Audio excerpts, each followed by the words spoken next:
Welcome to another episode of the Offer Letter Candidate Spotlight, the series that is all about giving job seekers the space to talk about their own experience in their own words beyond their resume and their job title. Today, I have Slade Pickering joining me. Why don't you give them a quick background of who you are, kind of some of the work that you're doing, the problems that you solve professionally? Yeah. Thank you, Brian. My name is Slade. I work in the eDiscovery field. It's kind of a lesser known field. A lot of people don't know what it is. I like to basically describe what I do. I work with lawyers' data. So I solve problems regarding data on cases. So to give you an example, let's say you were suing a company and there's 30 million documents. You're not going to sift through all those documents. So you'd contact me and say, hey, I need, help with all these documents. I don't want to sift through 30 million documents. I'm like, okay, perfect. Essentially, I would help isolate those documents, prepare them in a way that it can be used in court. That's kind of the overview. It's a different kind of field. It's kind of hard to explain sometimes. So are you basically like my control F when I'm looking for something in a document? So if I'm looking for something specific, I come to you. Yes. So I deal with anything electronic. It's kind of where, eDiscovery, electronic discovery comes Yeah. from. So I'm dealing with text, emails, Word documents, applications, anything to deal with the digital world. That's what I'm working with. Essentially, I upload it to a review software, and I'm trained in how to use that software Mhm. because it can be super complicated. It's very overwhelming, and I use advanced analytics to help you find things, to look for things, to make things understandable and easy to digest. I essentially take everything and make it easier for you to go through and actually find what you're looking for. So this is really fascinating. I think it's something that people don't really understand that's out there. It's not a profession, right? Most people just don't want to go through litigation, so it's not something that they're thinking of. In your past, has most of them been like an actual company that does this? Has it been legal firms? Do you work on a corporation side, like for an employer of sorts, or kind of what does that look like? Yeah, so it can look kind of different. Some law firms have their own in-house e-discovery people. Some hire vendors. That's what they're called. That's where I worked at. So in e-discovery, some lawyers have their in-house people. Some hire vendors. I worked at a vendor side. So you'll see different vendors. They all kind of specialize in certain things. That's kind of how it typically looks. So I worked with the vendors, working with their lawyers who also have that. It's interesting because it's something that is extremely needed, right? And it's not something that most people will consider, but it makes sense that the Fames of the world, right, would maybe have somebody in-house to do this. Law firms would have this, and then there's also companies that are dedicated to this that would be contracted out. How did you fall into this world? How did you get into this? Like, where was that? How did that first start for you? I just fell into it. Like a lot of people, 99% of the people you talk to who are in this field will all just say they kind of fell into it. A lot of people who I work with a lot of lawyers. They kind of, they'd go to court. They just didn't like it. So they're like, okay, like, let me look into the tech side of things. A lot of people from the tech field just kind of fall into it. I was actually in Greece and then got a message on LinkedIn saying, hey, you have some of the qualifications we're looking for. Do you want to do e-discovery possibly? I said, well, what is e-discovery? I've never heard of this before. Since my background is tech, I kind of just fell into it like 99% of the people. Take me through your process as you are kind of stepping into a case like this. Like 30,000 documents is extremely, it can be overwhelming, right? It's overwhelming for me to think about that.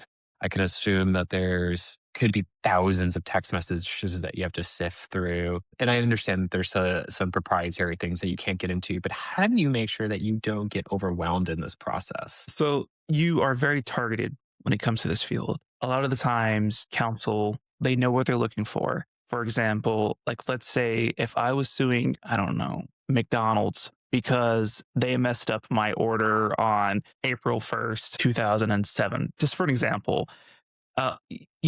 Lawyers they're very precise. They know, hey, I'm looking for everything that's relevant within these date ranges. I know I'm looking for these text messages that pertain to this. I'm looking for these emails that pertain to this. There is a lot of tools that we use that we implement that's very surgical in the way that we pull the information because, we don't want to collect an entire mailbox a lot of that will be irrelevant. And sometimes that is the case. I've worked on cases to where we pulled people's entire Gmail accounts and I'm having to go through and mark, hey, these are just ads from like when they were subscribed to this perfume line like years ago. Something as an example. So some cases it's very, very, very exact. We know exactly what we're looking for. Some cases you're just tossing a wide net and just pulling out the little things here and there. Yeah, I mean, I can just only imagine somebody going through some of my text messages and being like, "Man, this is really boring." They're just sending photos of their pets back and forth to people. Yeah, I've seen lots of pets photos. But then, like, on the other side, like, exactly what you were saying, there is like, you know exactly what you're looking for, and you could probably hone in on those a lot quicker as well. Yeah, we use different kinds of software that Yeah. can it's like essentially control F more or less, but there's different ways to implement it. So I give you an example, and this is very, very, very common. Like let's say you're a lawyer or someone and you call me and say, hey Slade, I need to find anytime these people are talking about apples and oranges, for example, in Mhm. anywhere in their emails.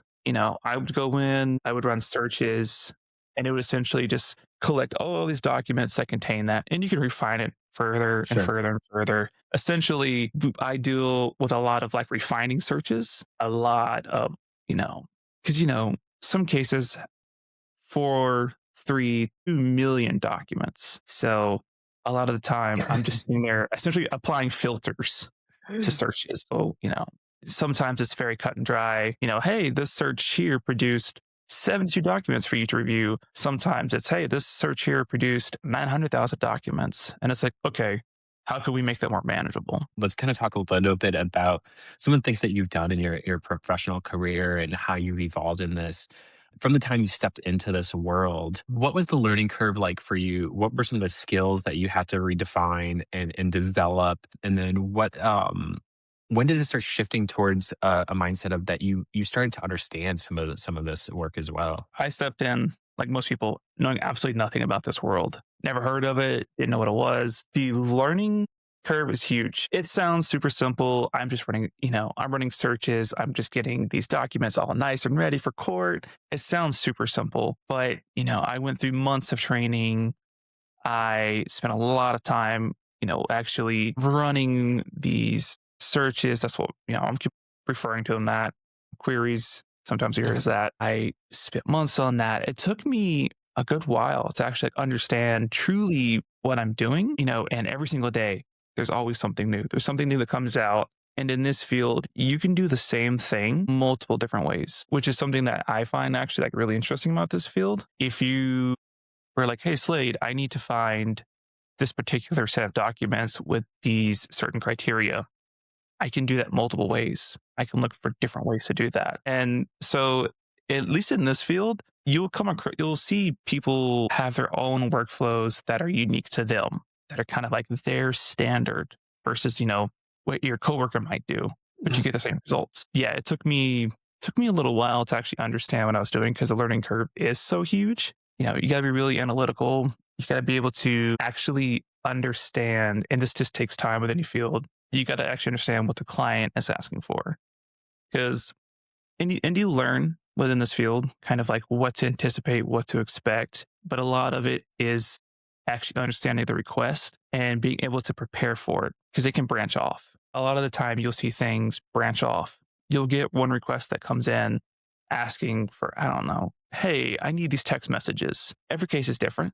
And you kind of learn working with the client, okay, if asking for text messages, they're probably looking for conversations between X and Y. But I know that sometimes person Z is included in there. So I have to bring them in. So you kind of learn on the job of like what to actually look for.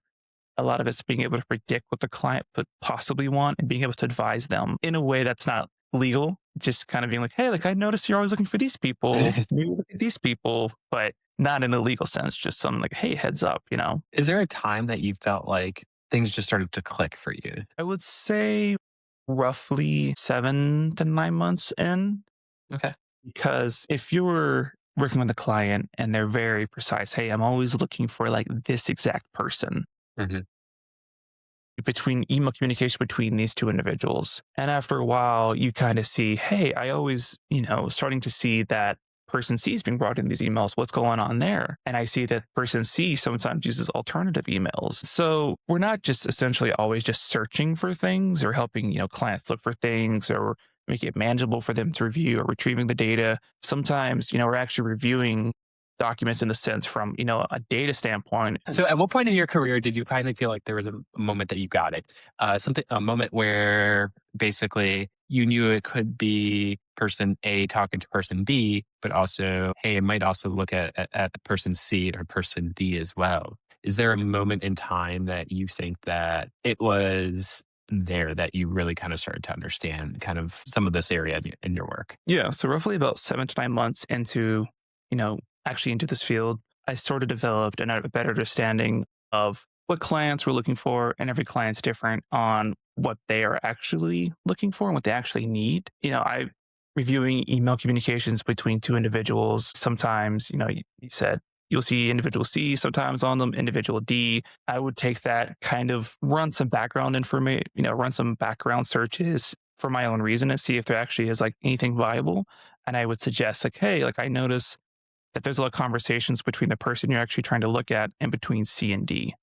So I would advise, or suggest that you possibly look into these people as well, just to see if there's anything, worthy of there. And you've worked on some pretty large scale matters in your career. Is there anything that really kind of tested you? Yeah. So when working with lawyers, a lot of the times, these lawyers, this is their reputation. I've worked very closely with partners as well in a lot of cases. And, being newer in this field, I'm working with people who were there when this field first started. So that can be extremely, because it's a relatively new field, kind of, versus, some other ones.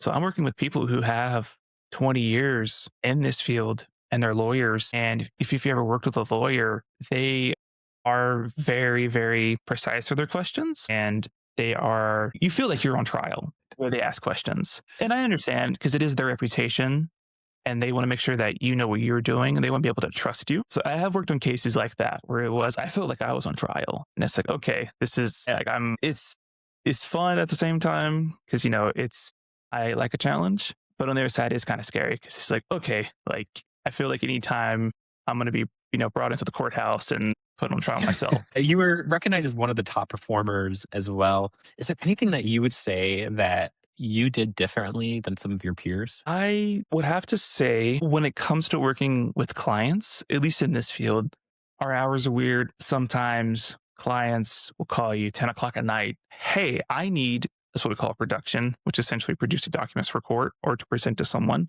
I need these done tomorrow. Can you do this? And you learn in this field if that's actually true or not, because sometimes people will say, hey, I need this tomorrow, when in reality, they need it Saturday or next week. I think what helped me stand out is I know what it's like to be in a time crunch. I know what it's like to be stressed. And I don't want my clients to feel like that. I try to be extremely accommodating. I understand that, you're working on this. We have a reputation. I actually know that you need this. A go-getter. I think that's what helped me stand out. And I worked on cases that was just very demanding versus a lot of like probably other people who had smaller cases. And I just got really good at billing. That's kind of a lot of Are you also working on billing at 6 minute intervals? I can't remember what attorneys do. Is that kind of what that looks like? Or? kind of. So some companies are a little different. Some do it per task. Some do it Sure. per 5 minute intervals. Some do it 6 minute intervals. Everyone's a little different how they do it. I've worked where an hour of my time would range anywhere from $300 to $600 an hour, just depending on Oh, the wow. job. Yeah. It's eDiscovery could be very expensive. I advise people don't do anything illegal because it's very expensive. I think that's just good life advice in general. You've handled really large data sets. What is your process to making sure that everything is clean, accurate, and defensible? So there's a lot of checks and balances that go within this field. Everything from the very, very beginning of the scoping call to actually understanding the true size of the project to the very, very end. There's multiple people in place who a lot of time it's their sole job to actually ensure that what's coming in is good and what's going out good. Very much like you'll hear software engineers saying, good data in, good data out, bad data in, bad data out. that's similar to this. So a lot of checks and balances. I mean, a lot of documents that we are isolating, attorneys are reviewing them. So, they're actually able to go in and actually make sure the documents are good, what they actually need. So not just on our end, at least from a metadata standpoint, but also on their end, a person going in, reading an email between person A and B, saying, okay, this is actually relevant, not relevant, kick it out or let's leave it in there. And let's just kind of work on this right now, on kind of what you just said. But you've done a lot of QC and analytical work in your career. What are mistakes that you have seen that others may have made that can create risks further down the road? So in this field, you want to make as little as mistakes as possible, but we're all human. Mistakes happen. Hmm. In this field, you do a lot of problem solving because no one case is the same. The software is the same. The steps that you do to prepare the data is the same. How you actually run analytical information is the same. Tweaks here and there, but every workflow is different. I've seen cases to where, they'll spend an extremely long time reviewing a certain workflow of documents they're actually trying to get ready for court. And then let's say one tiny filter wasn't applied or was applied that was needed or wasn't needed. So you essentially have all these documents, all this time spent reviewing all this information, and it's for naught. It was a total waste of time. You do see that information. You do see that from time to time because, like I said, if you have 15 million documents and you're trying to break that down to more manageable number of a team for attorneys to review, certain filters are going to be applied or taken out. And if the wrong things applied or the wrong things taken out, that entire data set that they're reviewing could just be totally useless. And they could spend, days, weeks, months working on this. And you're in a very client facing role. Can you give us an example where, and you've kind of alluded to this earlier, but can you explain where you had to explain something complex under a lot of pressure? Yeah. So in this field, we are working with a lot of concepts that a lot of people don't know unless they're, in this field, which a lot of people don't know. I've had to explain kind of the process to people who are very new to the industry, which I love. I love helping people. Deadlines that were very, very, very tight. And I had to explain to very, very relatively new people in this industry, like how to do things before, which is something I think I personally always excel at just because I have a very calm demeanor. Many of cases like that have happened where it's okay, this is due by the end of the day. So I'm going to try, I'll explain it in a way that makes sense to me and make sure that they actually understand it. Because in this field, if someone misunderstands something, it can compromise an entire thing. So you got to really sit there and make sure they actually understand what you're relaying to them, regardless if this needs to be done in the next 30 minutes or tomorrow. And have you ever had to kind of really push back on a client or a stakeholder? And what did that look like? Yes, it's never fun. It's never fun. I can only imagine with a lawyer potentially, Yeah, like, and their ego and their reputation on the line. I had one client I worked with. I worked with a lot of cases, and I was working with proprietary software, and I had to like coach them how to use it and everything. And we were preparing documents, productions as we call them, to be used. Went through months and months and months of these productions, and something at the very, very, very, very end of it, they're like, "Hey, like we noticed that this isn't included. Why is that?" And it's like, no, like what I forget or like what went wrong. Mhm. Then I went back, saw they said to exclude this, and I had to, show them the email. They said to exclude this, and you never know what you're going to get. Because working with lawyers, this is the reputation. Luckily they understood. They're like, you did mention that we should have done this, and we didn't, and we're, let's work through that. They're very, very great. But yeah, you do sometimes.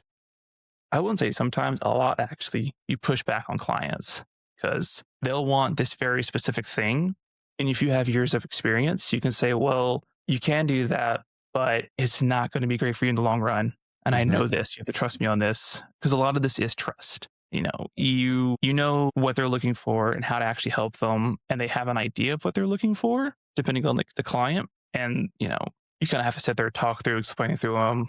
A little pushback, saying like in a very very kind way, "You're wrong on this, but let me try to help you as much as I can and explain to you why that's wrong." It's really interesting, right? It's because there is a delicate balance there, right? Of working with your clients and making sure that you break this information to them gently. Um, and as well as you kind of have to kind of not necessarily show your work, but show like evidence of why you didn't do something the way that you did. Yeah. And a lot of the times you're pulling from past cases Yeah. or you develop a reputation with the client. They know how you work and you know how they work. So you develop this rapport of, you know, I know what you're looking for. And if I say, that's not a good idea, they'll take that like, okay, we know what you're talking about. You've worked with us. We trust you. A lot of it is trust. A lot of it is you are actually able to show your work and they know that it is defensible and they do know that it is viable Mhm. information that you're providing. Yeah, a lot of the times you have certain clients who just like you handle all their cases. At least in my experience, I've had like my own clients. They're like, we know how Slade works. They like the way he works. He knows how we work. And then sometimes you get a client and it just doesn't mesh well in terms of the how thoughts work or how workflows should be. Sometimes it's a little different. You try to accommodate much as possible, but at least in this field, you definitely have some clients who just prefer working with you. Yeah, that's also always a good feeling when somebody goes, "Hey, I want to work with you," right? And Yeah. it's always a great feeling where they just trust you to come in and do a really good job for them. Yeah, it's always a very good feeling because you built that rapport and you can I think it also creates this sort of safe area with a client that you can actually sort of pull back a little bit and just be a little bit more like, okay, like casual in a Yeah. sense. I've heard calls with lawyers. This is you expect lawyers to be a certain way. A lot of times, they're trying to conduct themselves a certain way. But once you build a rapport, they trust you. They sort of just say, okay, I know that you can do this. I'll say what I need and we can go from there. It takes off the level of edge, I guess you Yeah. could say. I always feel like lawyers have a couple different personas. They have that really scary person in a courtroom that I never Yeah. want to see. And then the demeanor outside the courtroom in a friendly environment where it's a little bit more laid back and they're just generally a nice person. And like I've seen attorneys in those kind of situations. It's always really interesting to see how they act in a courtroom versus outside the courtroom because it's a different demeanor. Yeah, we're always trying to get to the second one. That's always the preferred.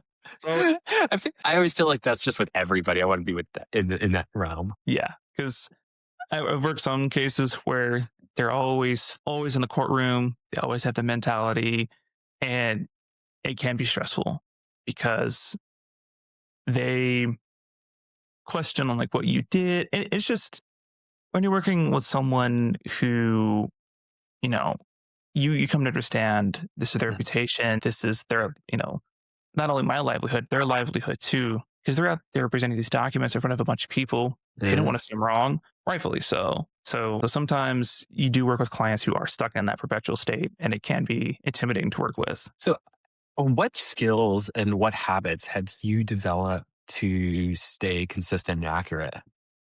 As you progress, I want to say within this field, not only do you know like what to look for and like how to set things up, as we like to call it, in terms of like a workspace, also like you just sort of learn the tricks of the trade of setting up a lot of QC. We call them QC searches. They're basically these like little searches that we set up in place to actually filter out to make sure that what we're looking for is accurate. A lot of the times, you almost reverse engineer your own work. Like, let's say you set something up, and like I mentioned earlier, you can do this type of You could do a search multiple types of ways. So you may do it another way to see if you get the same results. And then you'll try to basically reverse engineer it to see if you actually are getting the same results. A lot of the times you're doing the same thing, maybe 2 times, 3 times to see if Mhm. you get the same results. A lot of it is, okay, can I replicate this again? If I apply this, if I do this, if I research this particular metadata field and I apply this, can I get the same results? So you're pulling from a lot of different pools of information to make sure that what you're doing is consistent. And let's talk a little bit about AI. And I feel like every industry is being affected by this. You have some AI certifications as well. What type of experience do you have with it? Are you starting to see it come into eDiscovery or into this field? How is it impacting it? So there are AI tools used in this field that are being rolled in. Some are a little bit older than others. AI is the hot topic, the hot thing. All these review platforms are trying to figure out how do we use these in a way that's defensible. Because, if you go to ChatGPT and you say, I mean, it's gotten way better from the initial launch. Hey, how do I bake a pizza? It might throw some random variable in there like, oh, yeah, put glue on it, something like that. So there is a lot of questions of, how can we actually use this? And a lot of the times it's contained within the workspace itself. So essentially, like one of the tools, you basically take a set of like, let's say 250 documents that are all relevant. They're looking at conversations between A and B, and they're always talking about, I don't know, going to get coffee on Tuesday. You would feed that into the AI model, and the AI model would say, okay, every time they mention going to get coffee, they also mentioned, I don't know, going down the street and buying olive trees, and it'll start to branch out from there. Okay, like why are olive trees important? Like why do they always do this on this day? So it sort of just breaks the information down. It looks for other documents that are relevant and it tries to piece it together for reviewers so they don't have to sit there and kind of piece together like, okay, like why is this? Why is this being brought in? Like why are they talking about this? That's just one of the many tools I've seen like used in this space. Yeah, pattern recognition is really cool. I never really thought about that. And hey, like, is there something else that's going on here too? Yeah. Yeah. A lot of this is that is a key tool, even just like as a person who's helping these clients, is that you develop a really good sense of like pattern recognition. You start to develop like, okay, they always mention this one particular thing. They do this every Tuesday. They do this every Saturday. Like, why Uh-huh. is that? And you dig into it yourself and try to figure it out. The AI is kind of, it comes in and it can speed that up tremendously. Or some tools actually tell you like, hey, this document is actually privileged. It actually contains sensitive information regarding this or not. Some tools are a little more advanced than others. These are Right. all, growing by the day. Yeah. And let's kind of talk a little bit about that because you're in school right now working on your degree. Like, what motivated you to go into software engineering? Kind of like why that route? Yeah. So I originally started in medical. I was going to be a nurse and then I took anatomy class and I was like, no, this is not for me. I don't like this at all. And I kind of just played around. I looked at a few degrees and I was like, okay, people use computers every single day. People use applications every single day. It just kind of felt like the second thing that's like I understand enough and I like well enough and kind of just like jumped into it. And I assume, especially as the way that the world is going right now, software engineering and going into this field really play well together hand in hand as well, just because of the amount. Are you seeing the correlations yourself? Yeah. So a lot of the times I'm working with information. I spend a lot of time like with, SQL, which is, one of the languages that you can learn. It's all to deal with data every single time. Oh yeah. Like if someone's explaining something, I'm like, I know the science behind it. I know what they're talking about, at least from a software engineering Mm. perspective, because we work with metadata. For those who don't know what metadata is data of data. So, I actually understand from like a computer science perspective, like what, these tools are using, these programs are using and the science behind it. So yeah, I've seen a lot, at least on that side of it. And now that you're out there on the job search, what are you looking for? Like, what opportunities are you interested in? Are you looking to go work for a law firm, corporate, another company that does this as a service? What does that look like for you? I think at this point, just whoever will take me. you know, I'm used to corporate vendor. Like I've done that for almost 5 years. I'm used to that. I know law firms work a little differently, just in terms of like how they operate. But I'm not picky. I kind of toyed with the idea, of going to a law firm to see from their perspective because it is different. Yeah. My past places, I'm working with these law firms and like we have the tools, we have the resources to help them reach what they're trying to do.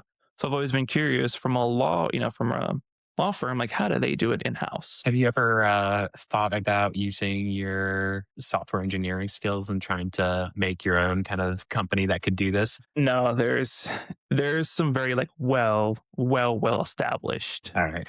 softwares out there. Relativity is the one that 99% of the people in this industry, you say everybody, and they're like, oh, yeah, I know what that is. I know how to use it. It's more or less the standard. There are a few here and there. Some vendors are working on their own versions, their own proprietary software that's a review platform. This all these are. These are all review platforms. I've worked at places where, I was a team lead in these proprietary softwares and because it's a very expensive relativity and these other review platforms are very expensive tools, very expensive to run, to operate, to own.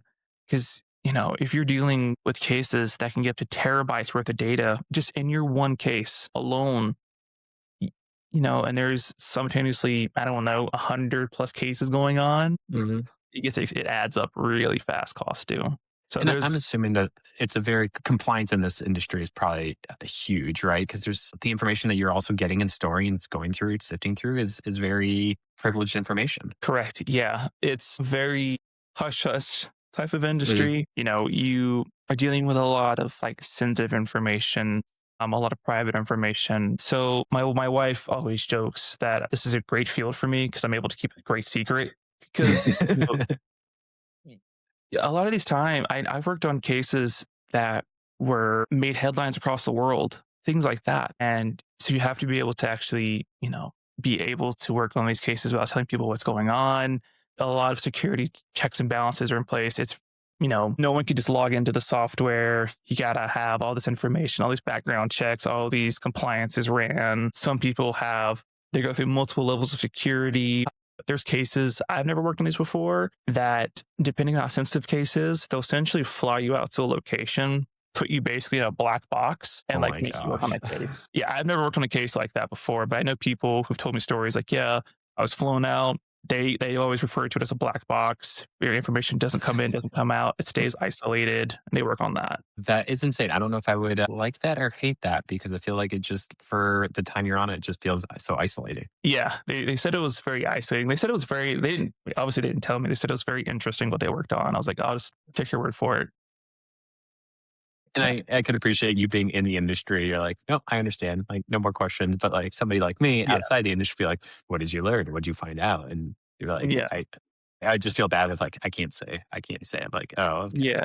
And you do, like like, you see a lot of things that are very private. Sometimes this field, you'll see things and read things that are very upsetting, very, Mm. private. So you do sort of have to work around that. I've and like all this is like reported as well. Anything that you see, it does take a certain kind of mentality as well, depending on the case that you're working on.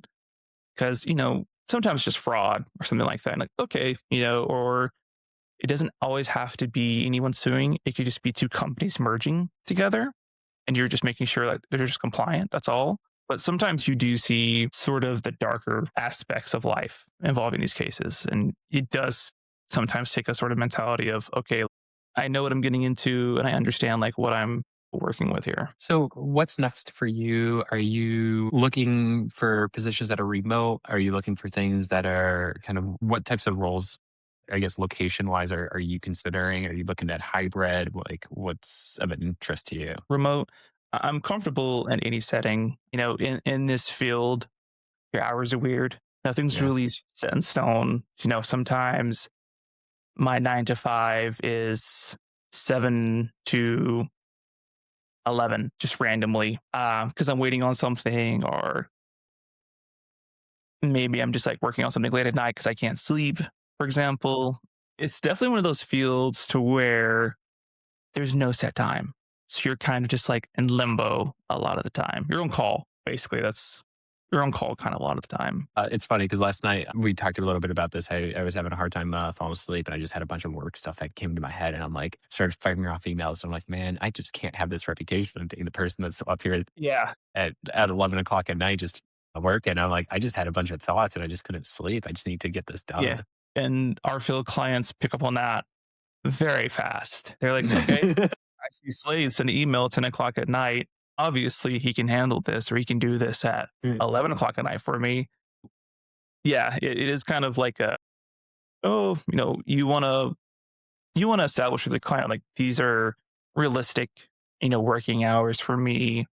But if you're someone like me, if it pops into my head, I don't like to save for the next day. I would just rather be done with it. So I do it that day. Yeah, I'm the same as that. So before we kind of start departing, is there anything else that you wanted to talk about that we may have forgotten to? Kind of just touching on sort of like what we talked about earlier, the rise of Mm. like scam jobs that just seem to be plaguing all the job boards now. At least in my experience, you're applying to jobs all day, every day when you're looking. Everyone knows the job market isn't the best right now. That's no secret. And you're applying to these jobs with hopes that, you get at least an email or, hey, like, we've got this resume, we got your resume, or rejection, like just something. But now it's like, for every 20 jobs I apply to, two of them will look like real jobs, and they'll message me or text me or something on LinkedIn, and it'll look legitimate. Their page on LinkedIn would be legitimate. I'll get super excited. I'm like, oh my gosh, finally, an opportunity. And then you click on it, and it's like, okay, we just need to verify. They're always asking for credit scores a lot, things like Are you that. serious? I haven't seen that one yet. Yeah, I've seen it. Credit scores was one. I get a lot for MLMs. I get a lot of those. And I've sort of learned if a company actually like reviews my resume pretty quickly, that's kind of how I've learned, because, because if you have LinkedIn like premium, you can see how many people are actually applying to a job. If a company has 2 or 300 applicants within, a short amount of time, why did you randomly why did you randomly download mine? Like after a few hours after I, went ahead and, submitted it. But I'm seeing that a lot. And it's really disheartening because, when you're looking for a job, you meet all the qualifications, and it sounds too good to be true because it's starting to be like that. It's sounding too good to be true because it isn't true. It's scammers, these fake job postings. I last week had a call, went through like almost like a whole interview process, and then it got down, and they're like, we're basically scammers, because they're starting to learn, how they present their information, how they actually present everything actually does matter, because people are starting to catch on pretty fast now. Mhm. Because, most companies go through multiple rounds of interviews now. That's pretty normal. So they've learned, oh, if we can ask the critical information towards the end of the round, it makes it seem, like, oh, like we're actually interested in you. It's just something that I'm seeing a lot of personally. Yeah, and we talked a little bit about this. I mean, LinkedIn is the biggest network of professional people on the world right now, and has the backing of Microsoft as well. Like, they are aware that this is going on, but I'm shocked that they haven't taken a more prominent action to take down some of this. And it's not just you, obviously, and it's a lot of people that are dealing with this, but people on my side of the table are also having these conversations with LinkedIn, just like it's not a revenue generating aspect for them, so they don't really care. I don't feel like they care. Like it's they understand it's there, but their focus is on how to generate more revenue, which is unfortunate. Yeah, and you as a person using the service, and especially if you're paying, a subscription, you'd want the software that you're using to have your best interest. Yeah. I've applied to jobs to where I remember one of them. It was like right when I first started looking, and before I became like really aware of how many scam or fake job postings there are. It was Ford. They were posing as Ford, like the truck Oh wow. manufacturer, and went through, I guess I pulled one of their old like job postings and basically copy pasted that. They set up everything to actually link back to the actual forward page. So everything looked normal. And then I clicked on it and it was just like I got in touch with the recruiter. We talked, everything seemed normal. And then they sent me a link and it was like the link was obviously like a phishing, a phishing link. And it's like, okay, like, and then I went back to a job posting, it didn't exist anymore. So I was like, okay, obviously, like someone reported it, but Yeah, I mean, it's so hard too because Melissa Thompson is the head of talent acquisitions for Ford. She is a brilliant person. And I could not imagine having to deal with some of the stuff that she has to deal with and people posing as potential recruiters because they're hiring thousands of people probably a month, right? And yeah, focused and scamming. I mean, they're doing that because they have the brand recognition, right? And it's like Ford and but I mean, I'm not as technical as some people out there, but there's got to be easy ways to figure out if it's not tracking back to like their applicant tracking system, right? Like LinkedIn knows who everybody's applicant tracking system is, right? They're all linked to it. Like when I've integrated systems, I have to tell them what the URL is, and they know exactly where it is. And if it's going off and they're saying, "Hey, it's for Ford," they should know that. And so it's crazy. yeah, it's definitely something that I didn't really experience 2, 3 years ago. I never noticed it, but I guess with the advancement of AI, they can just pump these out nonstop Hmm. now. So I've seen other people talk about it too. I saw one person, they had 6 job postings and they were like, oh yeah, every single one of these are scams, things like that. Yeah, for anybody out there listening, I mean, just be careful of newly created companies that are out there. Let's say, for example, their corporate pages were created a couple months ago and they already have thousands of followers because those are just probably bots that are just following them. Like you said, if they're really eager to start talking to you immediately, or if there is like a call to action that you need to do something right away, or you might lose an opportunity, chances are that those are scams as well.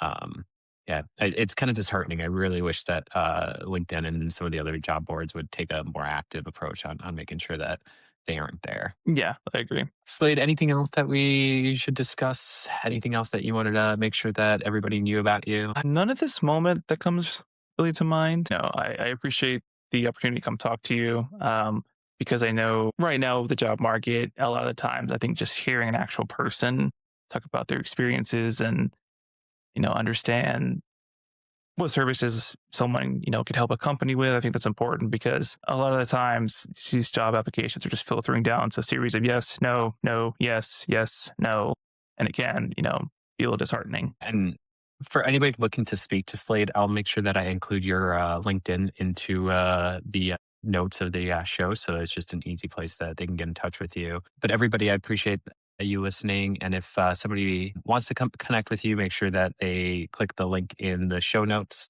But I appreciate everybody listening, and we'll have another conversation next week. Thank you, Brian.